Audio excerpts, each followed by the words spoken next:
Hi all, welcome to Blasters arena. Khalid ജമീലിന്റെ കീഴിലുള്ള Indian ദേശീയ ടീം അടുത്ത മാസം 2 മത്സരങ്ങൾ കളിക്കുന്നുണ്ട്. അതായത് AFC ഏഷ്യൻ കപ്പ് യോഗ്യതാ മത്സരങ്ങളാണ് കളിക്കുന്നത്. 2 മത്സരങ്ങളിലെയും എതിരാളികൾ സിംഗപ്പൂരാണ്. അതായത് വരുന്ന 9-ാം തീയതി ഒരു മത്സരം നടക്കുന്നു. അതിനുശേഷം 14-ാം തീയതി ഒരു മത്സരം നടക്കുന്നു. ആ മത്സരങ്ങൾക്ക് വേണ്ടിയുള്ള ദേശീയ ടീമിന്റെ ക്യാമ്പ് ഇപ്പോൾ തന്നെ ആരംഭിച്ചിട്ടുണ്ട്. കാരണം ഇന്ത്യയിൽ ഇപ്പോൾ ക്ലബ്ബ് ഫുട്ബോൾ നടക്കുന്നില്ല. അതുകൊണ്ട് തന്നെയാണ് ദേശീയ ടീമിന്റെ ക്യാമ്പ് ഇപ്പോൾ നടന്നുകൊണ്ടിരിക്കുന്നത്. അതിൽ കേരളത്തിലെ 2 താരങ്ങൾ ഇടം നേടിയിരുന്നു. അതായത് കേരള ബ്ലാസ്റ്റേഴ്സിന്റെ മലയാളി താരങ്ങളായ മുഹമ്മദ് ഐമനും അതുപോലെ തന്നെ വിപിൻ മോഹനനും ആ ക്യാമ്പിൽ ഇടം കണ്ടെത്തിയിരുന്നു. നമുക്കറിയാം, ഇന്ത്യയുടെ അണ്ടർ 23 ടീമിന് വേണ്ടി മികച്ച പ്രകടനം നടത്തിയ 2 താരങ്ങളാണ് ഐമനും അതുപോലെ തന്നെ വിപിനും. അതുകൊണ്ടാണ് ഈ ദേശീയ ടീമിന്റെ ക്യാമ്പിന്റെ ഭാഗമാവാൻ ഈ 2 താരങ്ങൾക്കും കഴിഞ്ഞിരുന്നത്. പക്ഷേ സൂപ്പർ കപ്പ് ആരംഭിക്കുകയാണ്.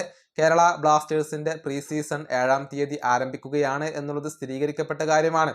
അതുകൊണ്ട് തന്നെ ഈ 2 താരങ്ങളെയും ഇന്ത്യയുടെ ദേശീയ ടീം ഇപ്പോൾ റിലീസ് ചെയ്തു എന്ന ഒരു വാർത്തയാണ് പുറത്തേക്ക് വന്നിട്ടുള്ളത്. ഇത് കേരള ബ്ലാസ്റ്റേഴ്സിനെ സംബന്ധിച്ചിടത്തോളം സന്തോഷം നൽകുന്ന ഒരു കാര്യമാണ്. കാരണം ഈ 2 താരങ്ങളെയും പ്രീ സീസണിന് മുഴുവനായിട്ടും ലഭിക്കും. സൂപ്പർ കപ്പിൽ മുഴുവനായിട്ടും ഈ 2 താരങ്ങളെയും കേരള ബ്ലാസ്റ്റേഴ്സിന് ലഭിക്കും എന്നുള്ളത് സ്ഥിരീകരിക്കപ്പെട്ട് കഴിഞ്ഞിട്ടുണ്ട്. കൂടുതൽ ഒരുക്കങ്ങൾ ഈ താരങ്ങൾക്ക് ലഭിക്കും എന്നതാണ്. ഏതായാലും വരുന്ന 7-ാം തീയതിയാണ് ഗോവയിൽ വെച്ചുകൊണ്ട് കേരള ബ്ലാസ്റ്റേഴ്സ് പ്രീ സീസണിന് തുടക്കം കുറിക്കുക. വരുന്ന സൂപ്പർ കപ്പിൽ നല്ല രൂപത്തിലുള്ള പ്രകടനം ക്ലബ്ബ് നടത്തും എന്നാണ് ഇപ്പോൾ പ്രതീക്ഷിക്കപ്പെടുന്നത്. ഈ വീഡിയോ അവസാനിപ്പിക്കുന്നു. അടുത്തൊരു വീണ്ടും കാണാം.